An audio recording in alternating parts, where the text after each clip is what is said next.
2, 3.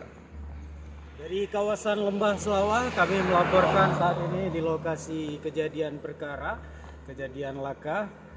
Saat ini puskesmas ambulan dari Puskesmas Keliling Kabupaten Aceh Besar telah tiba di lokasi untuk mengevakuasi korban, dan kita lihat langsung bagaimana kondisi korban saat ini. Kita ikuti pemirsa, langsung di zoom aja dekat ini.